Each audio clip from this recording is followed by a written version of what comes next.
پانچویں پیشین گوئی اللہ تعالیٰ نے سورۃ اللہب میں کی ہے.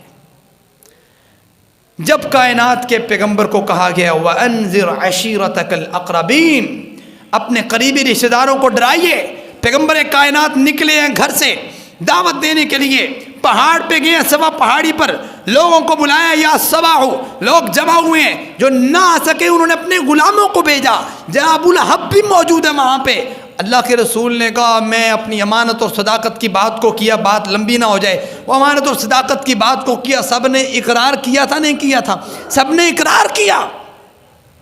اللہ کے رسول نے پھر دعوت کا آغاز کیا، لوگوں سے کہا یا ایھا الناس ان ربکم واحد قولوا لا الہ الا اللہ تفلحوا وتملکوا العرب والعجم. لوگوں لا الہ الا اللہ پڑھ لو. عرب و عجم کا مالک بنانا عرش والے کا کام ہے. ابو لہب نے کہا تھا تبا لک سائر اليوم لہذا دعوتنا ولنعوذ باللہ، تیرے ہاتھ ٹوٹے محمد، تو نے اس لیے ہمیں بلایا تھا یہاں پہ. پیغمبر خاموش. مالک نے جواب دیا، چونکہ پیشین گوئی بھی کرنی تھی پانچویں اور آپ کے سامنے رکھنی تھی آپ کے ایمان کو مضبوط کرنے کے لیے، اللہ نے پیشین گوئی کی. عربی میں نا یہ نہیں ہوتا کہ ہاتھ ٹوٹے تھے مطلب ہاتھ ہی ٹوٹے، اس کا مطلب یہ محاورتاً بولا جاتا ہے کہ تو تباہ ہو. اللہ تعالیٰ نے پھر جواب دیا تبت یدا ابی لہب وتب، ابو لہب تیرے ہاتھ ٹوٹے اور تو تباہ و برباد ہو. ما اغنی عنہ مالہ وما کسب، نہ تیرا مال تجھے کوئی کام آئے گا، نہ تیری اولاد تجھے کام آئے گی. سیصلی نارا ذات لہب، ان قریب تو جہنم کی دہکتی ہوئی آگ میں ڈالا جائے گا. فی جیدہا حبل من مسد، اس کی بیوی جو ہے وہ جو مونج کی رسی کے ساتھ اس کو بھی باندھا جائے.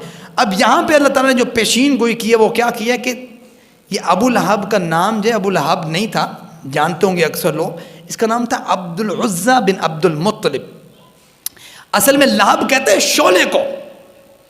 اس کا رنگ ایسا تھا کہ جیسے شعلے کا رنگ ہوتا ہے، مطلب بڑا لالگی رنگ کا تھا. اس کو ابو لہب کہا جاتا. کنیت کا بڑا رواج ہوتا تھا عرب میں، پاکستان میں نہیں ہے، تو کنیت کے لحاظ سے اس کو ابو لہب کہا جاتا تھا. اللہ تعالیٰ نے یہ پیشین گوئی کی تبت یدا ابی لہب وتب ما اغنی عنہ مالہ وما کسب، تیرا مال بھی تجھے کام نہیں آئے گا اور تیری اولاد بھی تجھے کام نہیں آئے گی.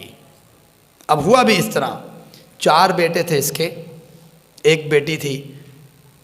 2 بیٹوں نے جناب عباس رضی اللہ تعالیٰ عنہ کے ریفرنس سے، جس کا نام ایک کا نام عتبہ تھا ایک کا نام معتب تھا، انہوں نے جو ہے وہ اسلام قبول کر لیا تھا فتح مکہ کے موقع پر.